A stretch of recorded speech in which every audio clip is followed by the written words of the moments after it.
Време е за првото вклучување на нашата Марија на лице место да сподели детали за ЕС фестивалот на креативни работилници со писатели и илустратори. Тоа е темата на која што ќе зборува таа во следните минути. А само да ви најавам дека гостите ни се веќе и во студиото, доктор Весна Игњатовиќ и Игор Јакимовски, кој што е познат атлетски тренер тука кај нас. Ќе зборуваме за спортската подологија, што тоа значи и колку е важно да имаме, односно спортистите да имаат здрави стапала за да можат да постигнат и значајни спортски успеси. Тоа е темата за која што ќе разговараме или на која што ќе разговараме веднаш по вклучувањето на Марија. Марија, поздрав од студиото, до тебе и до Билјана Црвенковска. Поздрав и до вас. Токму така во првото вклучување на лице место ќе најавиме дека започна ЕС фестивалот кој што се одржува 5-та година поред традиционално. Овој фестивал нуди богата програма од креативни работилници па се до промоции на книги кои што се наменети за деца и млади, односно за повозрасната популација, но исто така и многу други културни содржини. Што се нуди самиот фестивал? Во продолжение слушаме многу повеќе од мојата денешна гостинка Билјана Црвенковска. Да ја посакаме добро утро. Добро утро. На самиот почеток напоменав дека пета година поред се одржува овој фестивал, на некој начин традиционално. Вчера се отвори самиот фестивал, па може ли да напоменеме со што беше проследено самото отварање? Да, значи отварањето беше прв пат отвараме со книга за возрастна читателска публика, да речеме. Тоа беше роман на нашата писателка и драмска писателка Драгана Лукан Николовски, кој што е всушност роман во раскази, 11 приказни.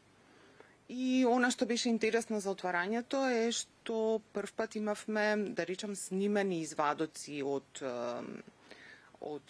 тие раскази во романот, кои што беа снимани, читани од наши познати актери, Никола Ристановски, Тина Трпковска, Жаклина Петровска, значи не само глас, туку искомбинирано со музика, нешто што е така во последно време прилично интересно да се слушне и потоа имавме така, да речам, една прилично неформално дружење со музика, забава.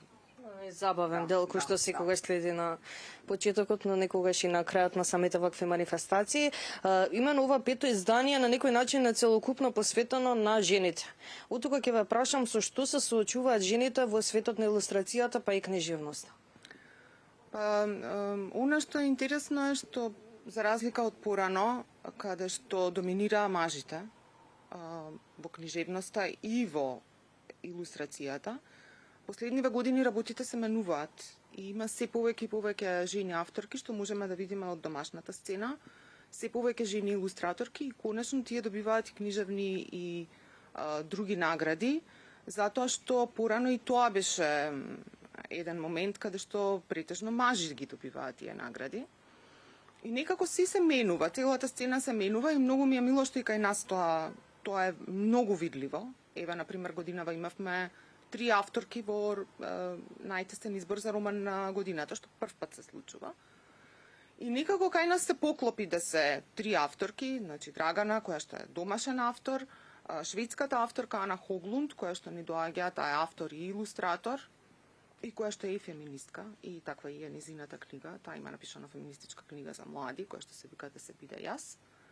И Ванда Чижмек, која што е наградувана хрватска илустраторка за деца, која што прави, да речам, сликовници и книги за деца. Значи, еве, тоа се тие две книги кои што ќе се промовираат.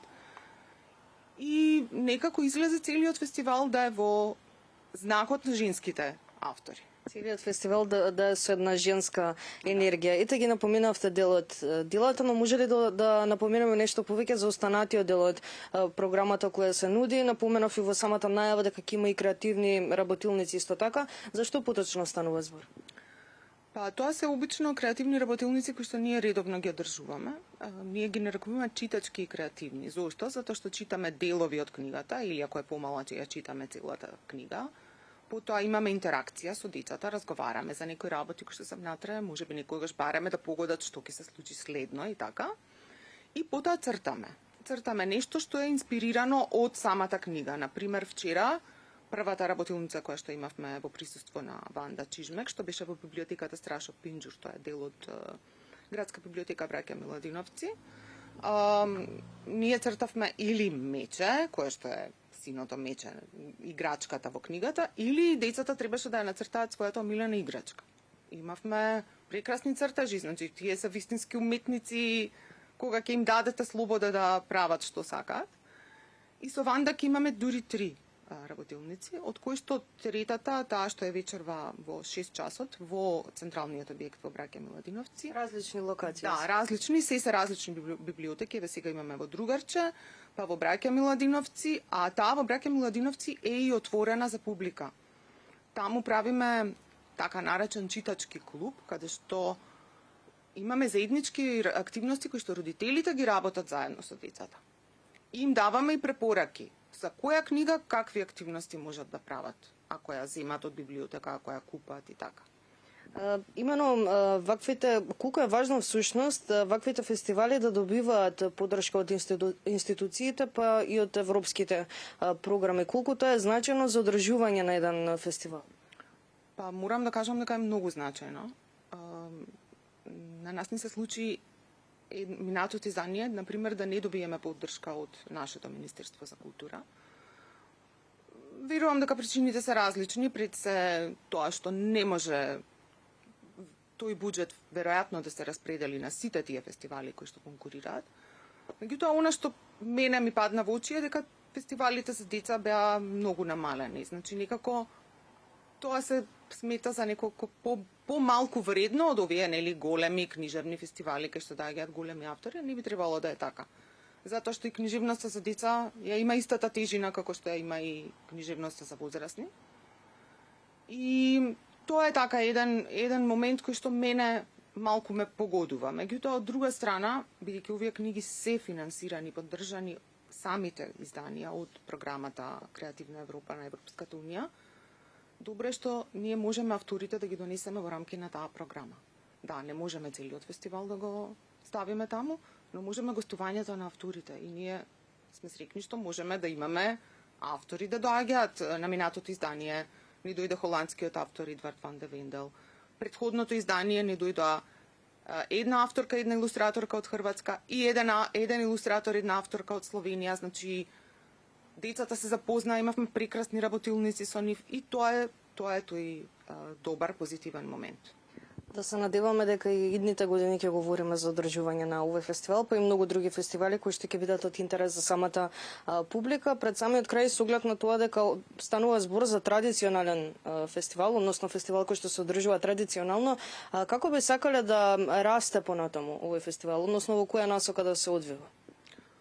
Па она што видовме е дека треба да имаме програма за возрастни, дали како програма како што беше на минатото издание или да е распределена подеднакво за возрастни и млади, значи возрастната публика и младата, значи оние кои што ние ги викаме, кои што се веќе заминуваат од тинејџерската возраст и влегуваат во во зрелата доба, на таа публика да им понудиме нешто, но сепак фокусот да остане на книжевноста за деца. Затоа што мислам дека тоа е она со кое што сме почнале и тоа е она што ние мораме да продолжиме да го правиме. Значи фокусот сепак останува на книжевноста за деца. Благодарам многу за одвоеното време, што имавме можноста да го најавиме самиот фестивал. Фала ви многу. Благодарам уште еднаш.